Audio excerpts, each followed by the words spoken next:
Thank you. I'm Rohan. I'm Will. I'm Alec. I'm Carter. And this is our Operation Food Run. Why is our project needed? Our project is needed because some people in our community cannot afford food after paying the bills. And the fundraiser will help raise money and to buy food and donate it to the food shelf. And this problem has been in our community for a while, so. So our fundraiser will take place at Gilwood's Farm. So basically, people can pledge a certain amount of money for every mile that they want to run. Let's say they pledge $2 and they run 5 miles. There will be a station at the beginning of every mile lap, and they'll get money. So they'll run 5 miles. Some challenging problems could be weather, because if it's raining or storming, nobody's gonna want to run. Permission, we don't know what the permission rules are for Gilwood's Farm. Not raising enough money. If we don't raise enough money to cover our materials, then we won't be able to, and then we'll have to take some of the profits from our run and put those towards our materials. And lack of people. If only a couple people show up, we're not really gonna make all that much money for the food shelf. Our main advertisement strategy is going to be using flyers, which we're planning on putting around Hennepin County, specifically around Mound and schools, so that way we can get as many people interested as possible.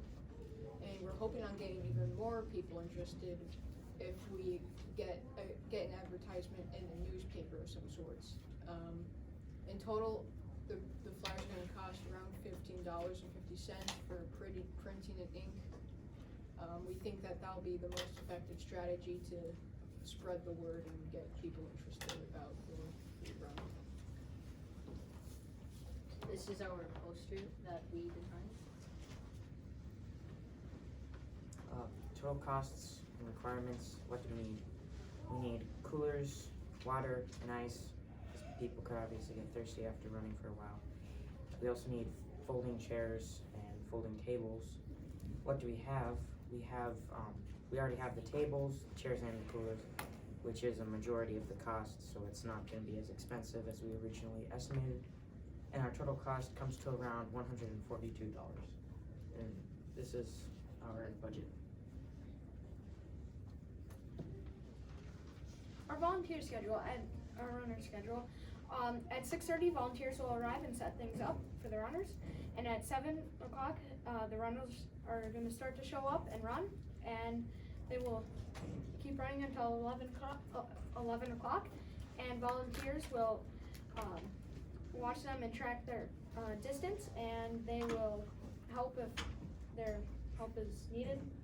And at 11:30, everyone will pack up and head home. In conclusion, we are hoping that this fundraiser is going to bring attention to a very important issue in our community, as well as having people do something about it and help give people food who can't afford it after paying taxes. And we hope this is going to be a positive change for the community. Any questions? I may have missed this, but so are the runners, is there a fee for signing up to be a runner, or No, there's they're no gonna fee. donate as they run. as they run? Okay, as I they thought run. you said you had stops where they'll donate. Yeah, so or- basically, like, they'll pledge a certain amount, right? So, like, there's a lap, I'm pretty sure. Then at the beginning, there's going to be, like, okay, $2. I'll give $2, and then they'll keep running. So the runners will come with their own money, or they're raising money, like, sometimes runners will go get pledges from other people, or how would that?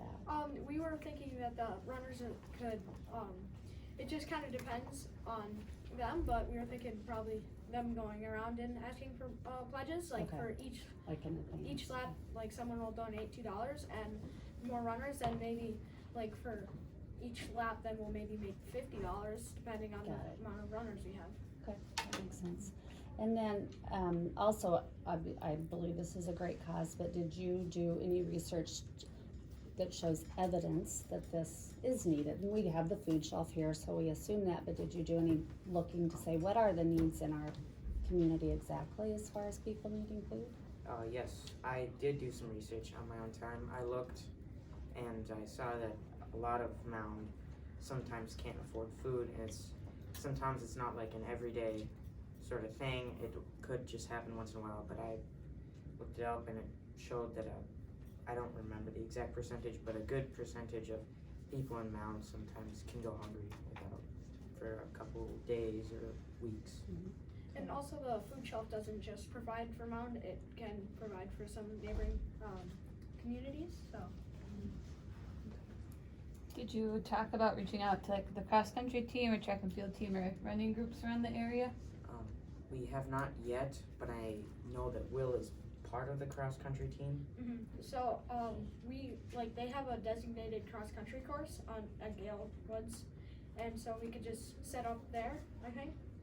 We could double check with Gale Woods to make sure if that's okay, but I'm 90% sure that we would be able to run there. I meant to get kids involved. Yeah, we would just put up flyers around Mount, and I would talk to my cross-country team, and Will you do anything for like, so they're running, and obviously they're running for this cause, but will there be any kind of like prizes or places for like someone that raises the most money or does the most distance, anything like that? we could incorporate that, but we have not yet. That is a great idea, so. What motivated you to choose this particular cause? I just saw that it was it came up in my family one night, we were talking about it, and the next day I brought it in to the group and they all agreed, yeah, that's something that needs to change around here, so that's that. Mason?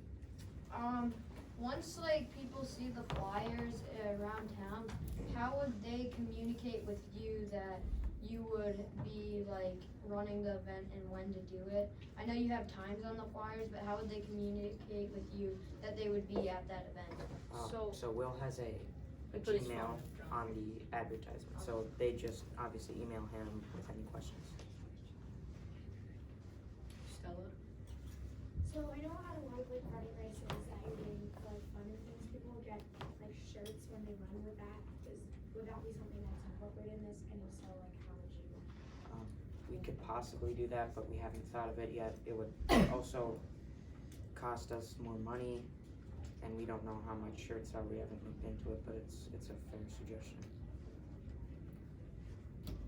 Jack? So like, why do people want to? Cause I know there are other like 5Ks that do things like this, but like, what makes yours stand out? Well, ours stands out because it's in our community. It's not like per se a whole thing with like Minneapolis or the Twin Cities. This is just something for our community. Grayson? So, I don't really like running at 7, so I would suggest pushing the time back a little bit, because nobody likes running at 7. I know, but it's from 7 to 11, so it's So you're anyone not gonna can- be running the full 4 hours. Yes, anyone can show up with it. Any other questions from our panel?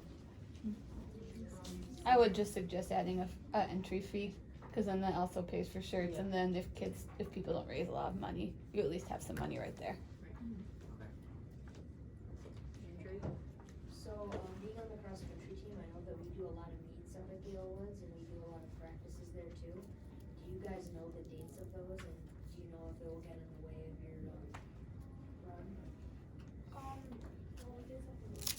That is a fair point, but We haven't looked